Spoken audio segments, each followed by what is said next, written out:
Hi, I'm Dr. Andy Barlow, and welcome to the Vertigo Balance Disorder section of the Tupelo Brain-Based Therapy website. If you're a senior citizen watching this video today, I want you to know that the #1 leading cause of death in the United States with our senior citizens is falling. Falling because of lack of balance or muscle coordination, and we're going to be talking about that today.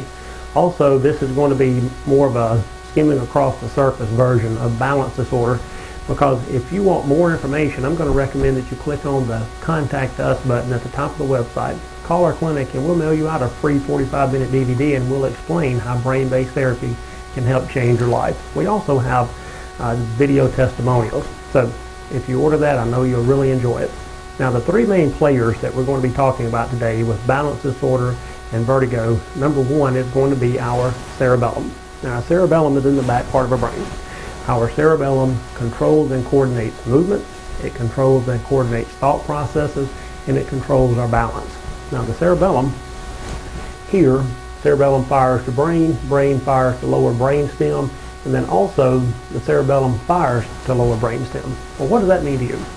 That means that when a patient has balance disorder, it is common for them not to be able to carry on sentence structures, or they have a breakdown in thought process. Remember, the cerebellum controls thought processes and coordinates thought processes. Also, the cerebellum, since it fires down to the lower brain stem, this is the area that controls our heart rate. So patients who have balance disorder, it's common to have increased heart rate, breathing problems, gut problems, possibly nausea and projectile vomiting, because the area of our lower brain stem controls those functions.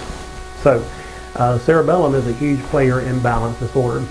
Secondly, the cerebellum is intimately related to the vestibular apparatus. That's the part of our inner ear, and I think that's probably what most people think about when they have balance problems, especially if you've had it for a while. There's a condition with our inner ear that's called BPPV, which is benign proximal positional vertigo. Now, in our inner ear, we have these three little canals. You'll think of them kind of like inner tubes. If you put water in inner tubes and you swing it around, and the water is going to slush, if you will, back and forth. Now, in our inner ear, we have this liquid in there that's called endolymph. So when we move our head in certain positions, that endolymph will move, and it will let our cerebellum know, since it coordinates all of our movements, and let our cerebellum know exactly where our head is. Here's the problem. When our vestibular apparatus, our inner ear, is not functioning properly, we turn our head and we lose our balance. Now, also, the third component of this is going to be our feet. If we don't have proper proprioception into our feet, meaning if we don't know where our feet are, well, we can't send the messages up our spinal cord into our cerebellum and allow our cerebellum to control that movement. So it's very common for us, if we don't know where our feet are, to slip, twist our ankle, and fall. Now, when a person has balance disorder, the #1 drug that I'm aware of that's prescribed is called meclizine. Now, meclizine, what it's designed for, is for your inner ear. So simply stated, the only thing that medicine will be able to help that I'm aware of is going to be if you have an inner ear problem. If you have a cerebellar problem or a foot problem that's causing your balance disorder, I'm not aware of any medication that can actually help that. So what we're going to do is, I want to go through a quick, just an examination that you can do on yourself. Now, the reason I'm going to go over this with you is because when you come into our clinic, we're going to have to do an extensive neurological evaluation. Now, let me explain that. Now, I'm a chiropractic neurologist. I'm the only chiropractic neurologist in the state of Mississippi, and currently I have over 600 hours in neurology.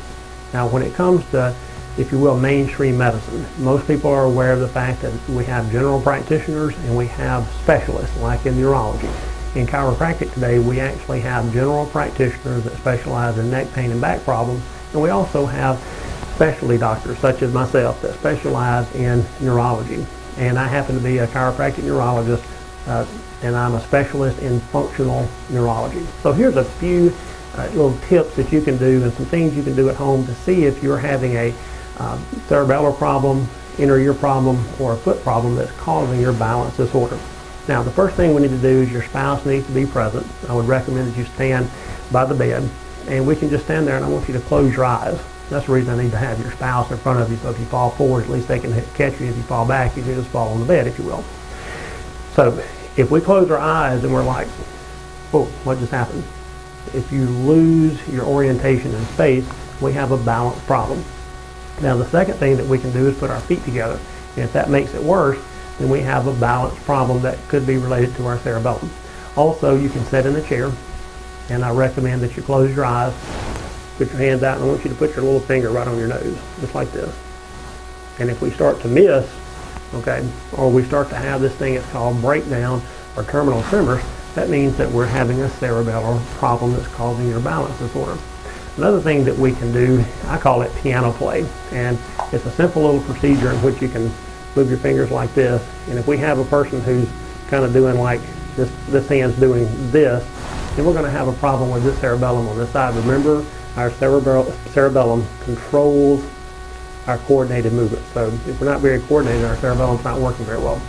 Also, we can turn our hands up and down as fast as we can. And what will happen is you'll get one hand that's kind of out of control. That's letting you know that you're not, your cerebellum's not functioning properly because you can't control your motor function. Also, what we can do is called pass pointing. Stick your thumb out in front. Remember, we're still sitting on the chair. And then we're going to close our eyes.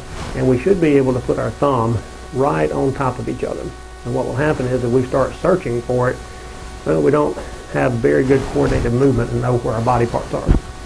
So those are some pretty good explanations of tests that you can do at home to see if you have a cerebellar problem. I want you to know we're going to be doing those same tests in our clinic, and there are certain procedures we have to do if you have a cerebellar problem that's causing your balance disorder. Also, we'll be doing some head positioning to see if we have an inner ear problem, and there are certain maneuvers that we can do to help clear out our inner ear and the semicircular canal. And another one's called the otolith, but we can do certain maneuvers to help with that. Also, what I want you to do is you can take your shoes off while you're sitting in the chair.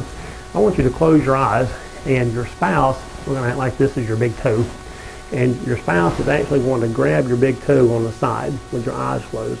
They're going to move your toe up, down, in, and out. Here's what should happen.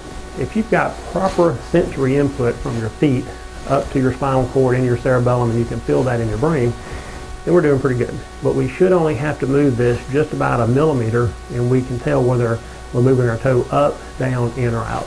And the problem is, once again, if we don't know where our feet are, then we don't know where the ground is, and when we start stepping, we lose our coordination, twist our ankle, fall down, break our hip, and then there we go. So I've given you a few tests that we can do at home to see if it's cerebellum, inner ear, or we have a problem with our feet. Now in our clinic, we're going to take 5 different steps to fix this problem and to reverse this vertigo and balance disorder. Now, number 1, using brain-based therapy, what we do is we're going to treat you as an individual, and we're not going to be treating your label or your diagnosis. My philosophy is labels are for cans, not for people.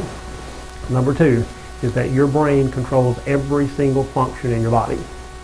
Number 3, in order for your brain to survive, it requires fuel and activation. Now, fuel comes from the food that you eat, and also it comes from oxygen. So you take food, breaks it down to glucose, oxygen is attracted to glucose, turns it into energy. One of the number 1 oxygen-rich areas is our cerebellum. So if you're decreasing your oxygen, the first thing that's going to go is going to be your cerebellum. Balance disorder, thought processes.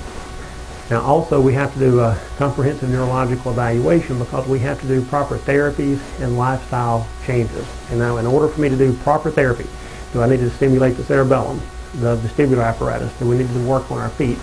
I've got to do a proper neurological evaluation to find out where, here's another word, the longitudinal level of the lesion is. What does that mean? I've got to find out if it's cerebellum, vestibular, or feet.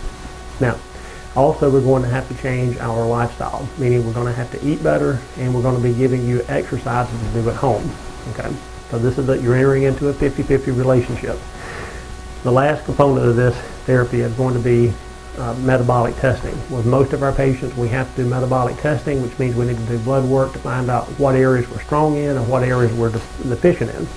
Because remember, the fuel and activation, if we don't feed the system properly and find out what's weak and give the body the proper substrate through vitamins and minerals, we're not going to heal as fast as we would like. So there you have it. I've gone over the 3 components: cerebellum, vestibular apparatus, and not knowing where our feet are, and how brain-based therapy can help change your life. I want to thank you for spending these few moments with me. I'm Dr. Andy Barlow, and thank you so much for listening.